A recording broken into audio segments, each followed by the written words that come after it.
Hola queridos hermanos de Casa de Oración y a todos aquellos amigos y hermanos que nos ven a través de este medio, que el Señor les bendiga abundantemente. Hoy día vamos a ver el relato de Segunda de Reyes capítulo 5, vamos a Segunda de Reyes capítulo 5, que nos va a hablar de Naamán el sirio. Segunda de Reyes capítulo 5 versículo 1 dice lo siguiente. Abra su Biblia en ese lugar. Naamán, general del ejército del rey de Siria, era varón grande delante de su señor y lo tenía en alta estima, porque por medio de él había dado Dios salvación a Siria. Era este hombre valeroso en extremo, pero leproso. Bien. Para quien no sabe dónde se encuentra Siria, Siria queda al norte de Israel, sobre Galilea. Era un país o un pueblo que tenía a menudo límites imprecisos y nunca constituyó en realidad una unidad política. Pero bueno, para que usted lo ubique, estaba bien al norte de Galilea. Usted después lo puede buscar en los mapas que tiene su Biblia, o inclusive lo puede buscar también a través de internet. Naamán era un general del ejército del rey de Siria, pero dice que él era leproso. Y usted se pregunta, ¿por qué un leproso todavía seguía siendo general? Bueno, en aquel tiempo solamente el pueblo de Israel, por mandato de Dios en el libro de Levítico, separaba a los leprosos del pueblo para que el resto del pueblo no se contagiara. Pero los otros pueblos que no habían tenido la revelación de Dios no separaban a sus leprosos de sus comunidades o de sus ejércitos, sino que los mantenían trabajando, y por eso muchas veces sucedía que muchas personas seguían contagiándose de esta enfermedad, ¿no? Por eso en Israel, cuando había un leproso, se lo aislaba porque Dios se lo había mandado, pero estos otros pueblos no sabían que debían aislar a estas personas que portaban esta enfermedad. Bien, Segundo de Reyes, capítulo 5, versículo del 2 al 3 dice: y de Siria había salido bandas armadas y habían llevado cautiva de la tierra de Israel a una muchacha, la cual servía a la mujer de Naamán. Esta dijo a su señora: si rogase mi señor al profeta que está en Samaria, él lo sanaría de la lepra. La primera gran lección que nosotros tenemos que aprender de acá, y es una gran lección, porque muchas veces yo he escuchado este relato y pasan desapercibido esto, es el corazón de esta doncella, el corazón de esta niña. Ella estaba cautiva en Siria, presa, secuestrada por los sirios, y ella ve que está Naamán, el general, está enfermo de lepra, y ella servía en esa casa, y ella se compadece de él, se compadece y le dice cómo puede ser sanado. Si ella le hubiera guardado rencor, hubiera dicho, bueno, ¿qué me importa? Que se muera de lepra, si total me tienen cautiva a mí acá. Pero no, ella se acuerda de del profeta Eliseo y le dice a Naamán o a su esposa que debería ir a ver este general al profeta para ser curado. Proverbios capítulo 25, versículo 21 dice: si el que te aborrece tuviere hambre, dale de comer, y si tuviere sed, dale de beber agua, porque ascuas amontonarás sobre su cabeza, y Dios te lo pagará.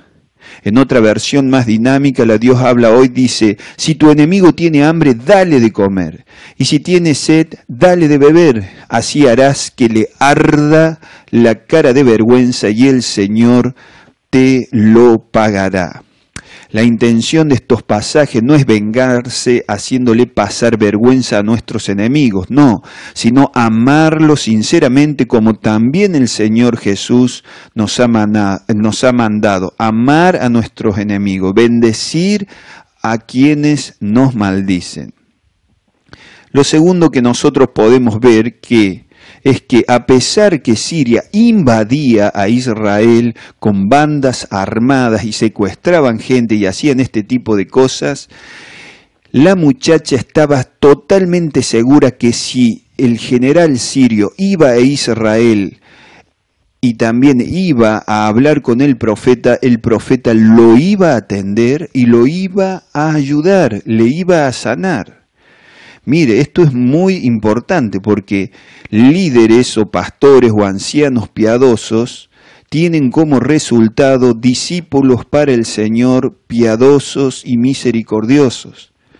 Ella estaba segura que el profeta Eliseo iba a atender la necesidad del general sirio a pesar de que ellos le hacían daño a Israel. Lo mismo, el profeta lo iba a atender porque ellos eran personas, los profetas, muy piadosas, compasivas y misericordiosas. Lo tercero que podemos rescatar de este pasaje es la fe de la niña. Es impresionante. Ella le asegura que Eliseo iba a sanarle su lepra. Ahora, yo le pregunto, ¿usted sabe a cuántos leprosos había curado hasta ese momento Eliseo? ¿Quiere que le diga? Ni uno solo, a ninguno había curado. Eliseo no había curado a nadie. El Señor Jesús nos dice eso. En Lucas capítulo 4, versículo 27, dice el Señor, había en Israel muchos enfermos de lepra en tiempo del profeta Eliseo, pero no fue sanado, escuche, ninguno de ellos, ni uno solo, sino Naamán, que era de Siria. D.L. Moody dice lo siguiente: una doncella sin importancia pronunció unas cuantas palabras que impactaron en dos reinos. Dios honró su fe e hizo para Naamán el idólatra lo que no había hecho para nadie más en Israel. Cuán a menudo el dedo de un niño ha señalado a los mayores el camino recto por el que deben ir. La doncella se glorió de que Dios haría para Naamán lo que no había hecho para nadie en Israel, y Dios honró su fe. Fin de la cita. Es increíble la fe de esta doncella que muchas veces en las prédicas de este pasaje pasa desapercibida. Pero aquí ella es un factor esencial. Es alguien que realmente tiene un protagonismo en esta historia, porque si ella no le hubiera dicho esto a Naamán, nosotros hoy día no estaríamos viendo esto, o al menos no lo estaríamos leyendo que fue ella quien se lo dijo. Bueno, obviamente que Dios no depende de ningún hombre, se lo hubiera dicho a través de otra persona, pero ella fue a la que el Señor usó para que este milagro sucediera. Vamos a seguir. Segunda de Reyes capítulo 5, versículo 4, dice lo siguiente: entrando Naamán a su señor, le relató diciendo, así y así ha dicho una muchacha que es de la tierra de Israel. Y le dijo el rey de Siria, anda, ve, y yo enviaré cartas al rey de Israel. Salió pues él llevando consigo, escuche bien, 10 talentos de plata, 340 kilos de plata, y 6,000 piezas de oro, unos casi 70 kilos, 68 kilos, y 10 mudas de vestidos. Para que usted entienda, quizás que usted no sepa el precio de los vestidos en aquel tiempo.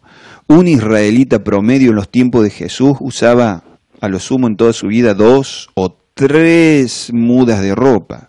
Andaban siempre con la misma ropa prácticamente, porque era muy costosa. Eso sí, la remendaban, eran remiendo sobre remiendo, y con eso andaban las personas de aquel tiempo. Como nosotros podemos ver, Naamán era una persona muy rica y muy influyente en esa región. Segunda de Reyes, capítulo 5, versículos 6 al 7, dice, tomó también cartas para el rey de Israel, que decía así, cuando lleguen a ti estas cartas, sabe por ellas que yo envío a ti mi siervo Naamán para que lo sanes de su lepra. Luego que el rey de Israel leyó las cartas, rasgó sus vestidos y dijo: ¿soy yo Dios que mate y dé vida para que éste envíe a mí a que sane un hombre de su lepra? Considerad ahora y ved cómo busca ocasión contra mí. ¿Qué pasó con el rey de Israel? El rey de Israel y sus seguidores, sus colaboradores, los que estaban en ese lugar, en el palacio del rey, eran personas idólatras y no tenían un vínculo con Eliseo. Ellos adoraban otros dioses. Por eso él no piensa ni considera a Eliseo, sino que dice que el rey de Siria le está provocando un problema para que terminen peleando o en una batalla, ¿no? Bien, ¿y qué es lo que hace? Él rasga sus vestidos en señal de aflicción y dolor. Pero ¿qué pasa? Segunda de Reyes, capítulo 5, versículo 8. Cuando Eliseo, el varón de Dios, oyó que el rey de Israel había rasgado sus vestidos, envió a decir al rey: ¿por qué has rasgado tus vestidos? Venga ahora a mí y sabrá que hay profeta en Israel. Eliseo, aunque no había curado a ningún leproso hasta ese momento, Dios no había curado ningún leproso a través de Eliseo discierne que esto es un propósito de Dios lo que está sucediendo y que va a ser glorificado a través de la cura de Naamán, el general, y le manda a llamar y le dice: mándamelo a casa para que él vea que hay un profeta en Israel y sepa que en esta nación hay un Dios vivo. Segunda de Reyes, capítulo 5, versículo 9, dice lo siguiente: y vino Naamán con sus caballos y con sus carros y se paró a las puertas de la casa de Eliseo. Entonces Eliseo le envió un mensajero diciendo: ve y lávate 7 veces en el Jordán, y tu carne se te restaurará y serás limpio. Ahora vemos cómo actúa Eliseo, y es muy importante que nosotros consideremos cada detalle que nos da la Biblia de la vida de Eliseo, porque era una persona tremendamente consagrada, así que tenemos que tomar sus ejemplos. Debemos prestar mucha atención a los ejemplos que nos da Eliseo. Era una persona muy temerosa de Dios y muy consagrada, así que aprovechemos cada detalle que sabemos de su vida. Lo primero que podemos ver aquí es que el profeta Eliseo no sale a atender a Naamán. No cumple con las expectativas del general, por más que traiga más de 300 kilos de plata o casi 70 kilos de oro.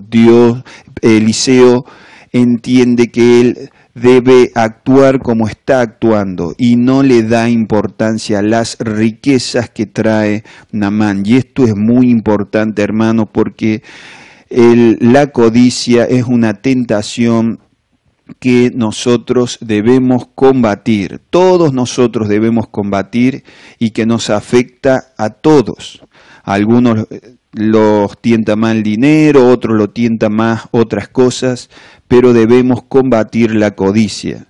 Escuché una vez a un político decir que cuando los políticos empiezan su carrera, se empiezan a juntar con empresarios y empiezan a ver su estilo de vida y ya dejan de ver, porque codician ese estilo de vida, al pueblo como soberano y lo pasan a ver como si fueran empleados para satisfacer sus anhelos o deseos económicos. Bueno, a los pastores nos puede pasar algo similar.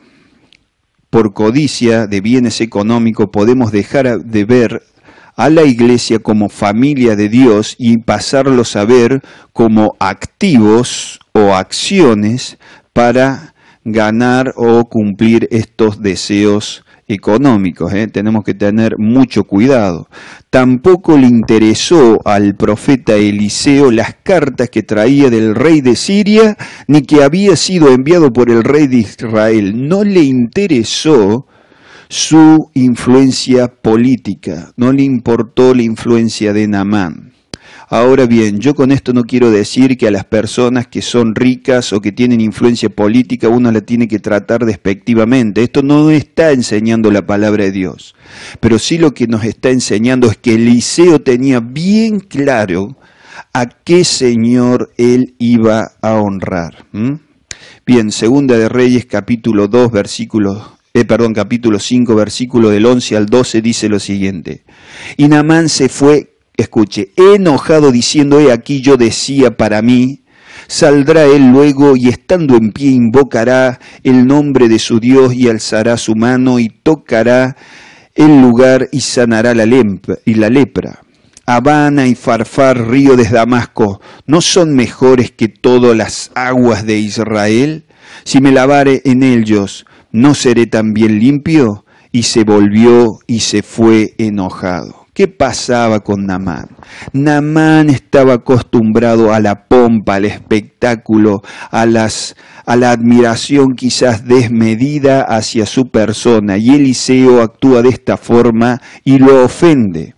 Pero Eliseo estaba bien consciente o sabía que él debía ser curado de su orgullo tanto como de su lepra.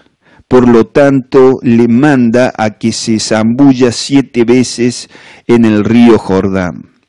Ahora, el río Jordán es todo un símbolo. Es mencionado alrededor de 200 veces en la Biblia. Su nombre significa el que desciende.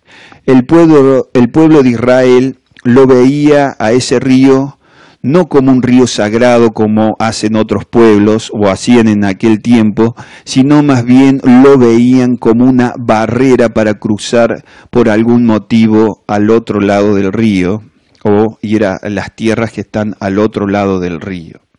Ahora preste atención a estos datos, preste atención porque es importante. El río Jordán tiene unos 360 kilómetros de largo aproximadamente y pasa por el Valle del Jordán.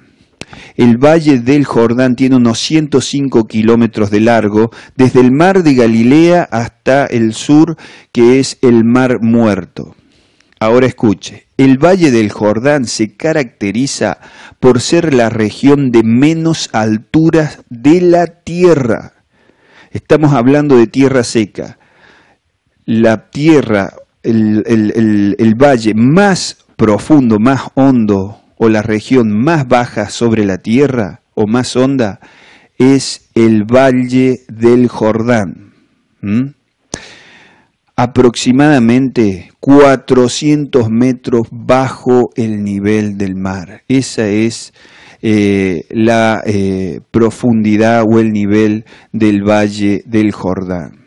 Cuando las aguas del Jordán están llegando cerca del Mar Muerto, llegan a ser 8 veces más salinas sus aguas que las aguas del océano. ¿Escuchó? ¿Qué le estaba diciendo Dios a Naamán?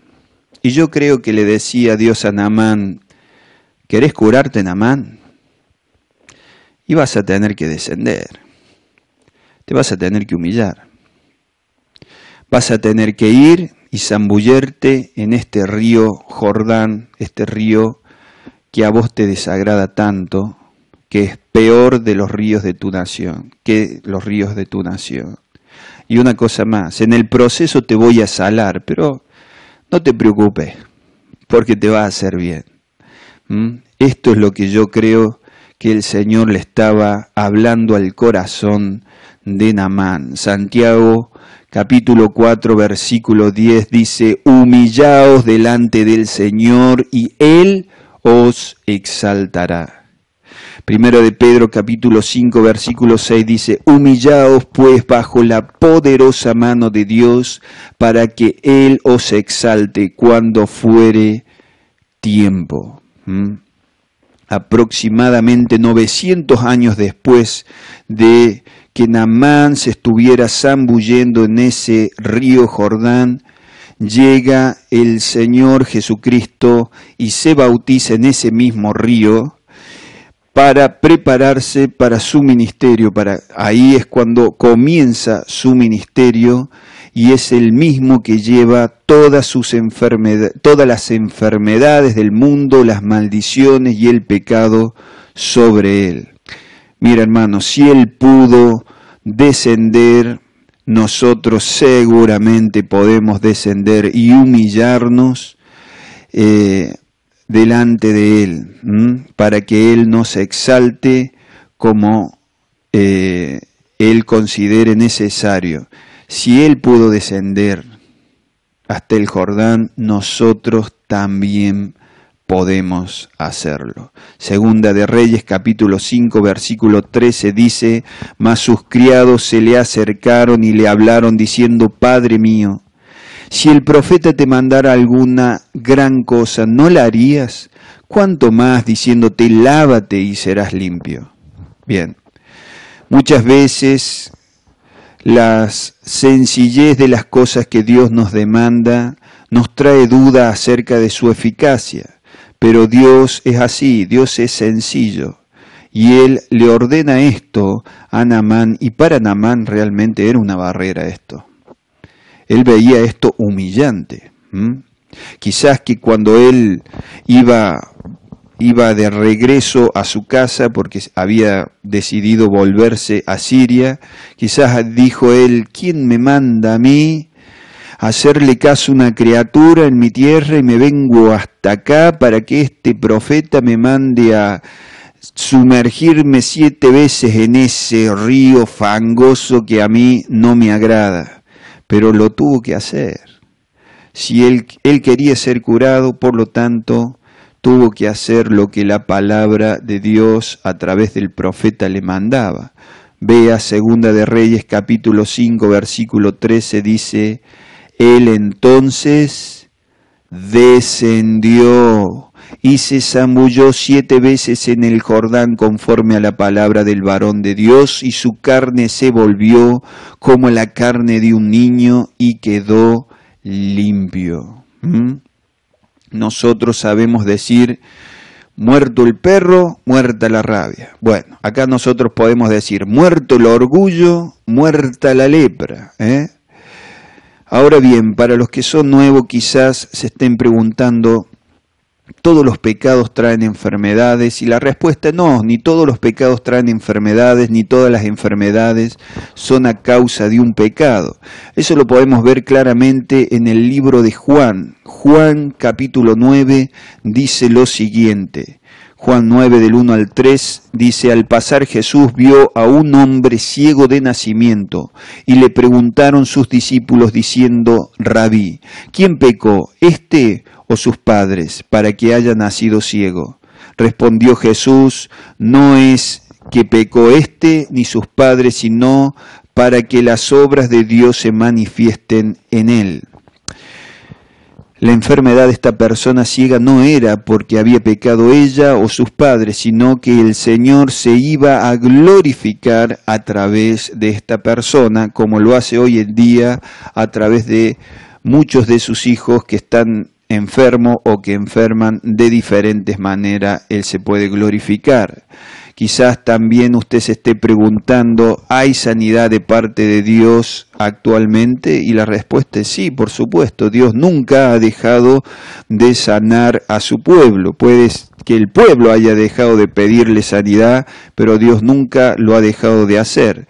Santiago capítulo 5, versículo 13 al 15 dice: ¿está alguno entre vosotros afligido? Haga oración. ¿Está alguno alegre? Cante alabanzas. ¿Está alguno enfermo entre vosotros? Llame a los ancianos de la iglesia y oren por él, ungiéndole con aceite en el nombre del Señor. Y la oración de fe salvará al enfermo, y el Señor lo levantará, y si hubiere cometido pecados, le serán perdonados. Creo yo, he leído muchos comentarios acerca de esto porque es algo muy delicado tratar a los enfermos.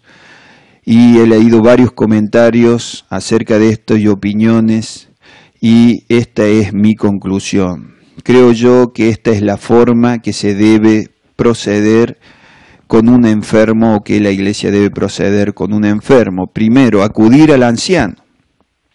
El anciano es quien debe ungir y orar sobre el enfermo. ya sea que le lleven al enfermo a la iglesia o el anciano vaya a la casa del enfermo, no importa. Debe ser ungido y debe ser ungido por un anciano. Debe ser ungido por un anciano, por un pastor, por un líder. ¿Por qué? ¿Por qué menciono esto? Porque hoy en día muchas personas que no son ancianos, ni son pastores o como le llamen a los líderes en su congregación, muchas personas que no han sido ordenadas para esto andan con aceite ungiendo a enfermos y a muchas cosas más. Y esto no es así porque la Escritura es muy clara, dice que debe llamar a los ancianos de la iglesia para que le unjan y oren por él. Lo segundo, ungir al enfermo con aceite en el nombre del Señor, dice esto. Y algunos dicen que esto significa que ese aceite simboliza los medicamentos que le da el médico. Bueno, yo la verdad que no estoy de acuerdo con esta interpretación. Creo realmente que un cristiano debe ir al médico cuando está enfermo, de eso no tengo duda, pero no creo que esa unción con aceite sea la medicina, sino que es un símbolo, así como es la cena del Señor, es un símbolo que se le aplica a los enfermos. No solamente yo creo esto, sino también muchos otros teólogos como Matthew Henry. Creemos que esa unción con aceite es un símbolo como también lo es la cena del Señor y hay que aplicársela a los enfermos en el nombre del Señor. Además de eso, la sanidad en este pasaje no se le atribuye al aceite, como si fuera un aceite medicinal, sino a la oración de fe de los ancianos. Así que esto es lo que yo pienso. Ahora le voy a leer algo y le pido que preste mucha atención porque es muy buena información. Es del teólogo y comentarista William Barclay. Él dice lo siguiente: otra característica notable de la iglesia primitiva era que era una iglesia sanadora. En eso heredó la tradición del judaísmo. Cuando un judío estaba enfermo, iba al rabino antes que al médico y el rabino le ungía con aceite, que el médico griego Galeno llamaba la mejor de todas las medicinas, y oraba por él. Pocas comunidades habrán habido tan pendiente de sus enfermos como la iglesia primitiva. Justino Mártir escribía que los cristianos curaban a innumerables endemoniados que los otros exorcistas habían sido incapaces de curar y todos los tratamientos habían resultado ineficaces. Ireneo escribiendo ya avanzado el segundo siglo, nos cuenta que los enfermos se curaban mediante la imposición de manos. Tertuliano, que escribe a mediados del siglo III, es decir, casi 300 años después de la partida del Señor, dice que nada menos que el emperador romano Alejandro Severo fue sanado mediante la unción que le administró un cristiano que se llamaba Torpacio y que por gratitud a éste le tuvo de huésped en el palacio hasta el día de su muerte. Creo sinceramente que la iglesia y los ancianos de la congregación deben orar por los enfermos de su congregación y de todas las iglesias. Nosotros debemos mencionar y orar e interceder por todos los enfermos de la iglesia del Señor, sin importar si es de nuestra congregación o no, y también los de nuestra congregación, obviamente tenemos que orar también por los de nuestra congregación, pero extender esas oraciones a todos aquellos que invocan el nombre del Señor con todo el corazón, también hay que orar por ellos. Y también hay que orar para que el Señor unja, derrame de su espíritu, para que el Señor fortalezca la fe, le dé sabiduría, le dé el don de la fe a todos aquellos, el don de la fe o la fe necesaria, a todos aquellos que son líderes, ancianos o pastores, para orar y a cumplir este ministerio con los enfermos, para que ellos le unjan con aceite y oren con toda su fe. Volviendo al tema de Naamán. Naamán se quiso ser sano de su lepra, pero antes tuvo que descender, tuvo que humillarse ante el Señor. Y si nosotros queremos que Él nos exalte, que el Señor realmente nos exalte, nosotros antes debemos humillarnos delante de Él. Primero porque es digno Él de que nosotros nos humillemos delante de Él, porque Él es santo. Y es un Dios digno de que nosotros nos comportemos con humildad delante de Él. Y segundo, para ser exaltado. Recuerde que dice el proverbio: la antesala de toda caída es la soberbia o el orgullo. Humillémonos, como dice Pedro, ante Dios y seremos exaltados en el tiempo oportuno. Vamos a orar. Padre Santo y Dios amado, te damos gracias, Señor, por toda tu palabra, por todas tus bendiciones, por esta enseñanza. Enséñanos, Señor, a llevarla a la práctica.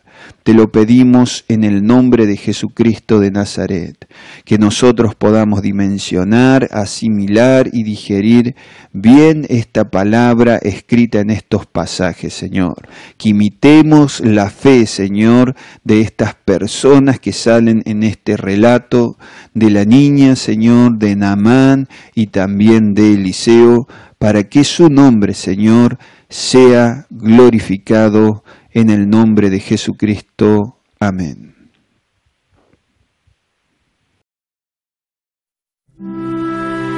Si quiere aprender más de la Palabra de Dios, visite nuestra página web www.elcaminoverdadero.com, donde podrá utilizar material gratuito, o nuestro canal de YouTube, El Camino Verdadero, o nuestra página de Facebook, Cristianismo Bíblico para Todos. Que Dios le bendiga abundantemente.